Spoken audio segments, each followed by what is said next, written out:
بسم اللہ الرحمن الرحیم۔ السلام علیکم۔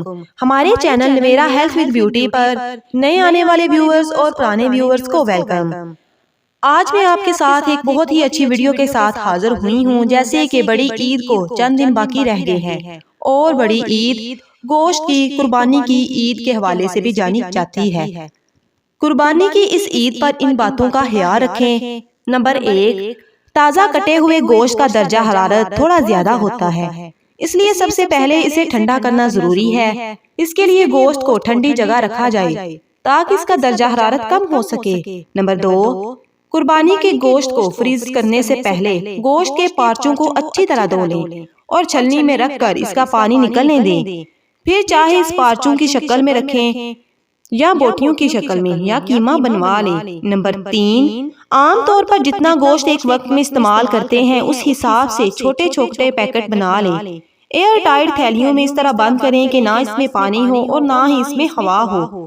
چاہے تو یہ پیکنگ ڈبل بھی کر سکتے ہیں تاکہ گوشت کی نمی برقرار رہے۔ نمبر 4، ہڈیوں والے گوشت یا ہڈیوں کو پیک کرتے ہوئے خیال رکھیں کہ نوکیلی ہڈی کی وجہ سے پیکنگ نہ پھٹے۔ اس طرح فریزر میں موجود خشک ہوا تھیلی میں داخل ہو کر گوشت کو خشک کر دے گی۔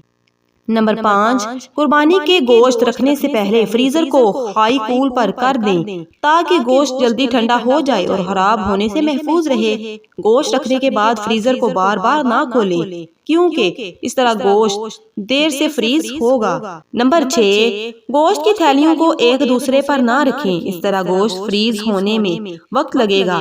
اس لیے گوشت کی تھیلیوں کو فریزر میں پھیلا کر رکھیں تاکہ یہ آسانی سے فریز ہو جائیں۔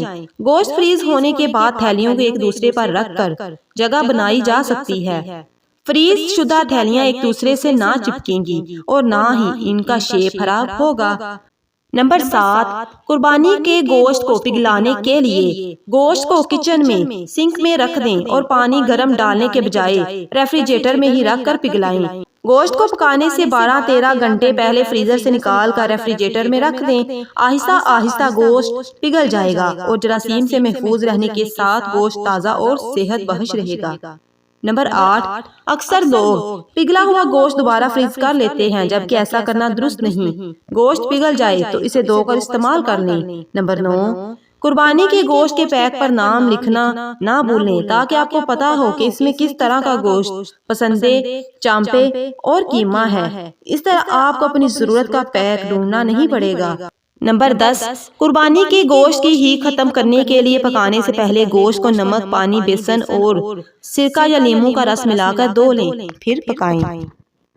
مزید ایسی ویڈیوز کے لیے ہمارے چینل کو لازمی سبسکرائب کریں۔ اگر ویڈیو اچھی لگی ہے تو ویڈیو کو لائک کریں۔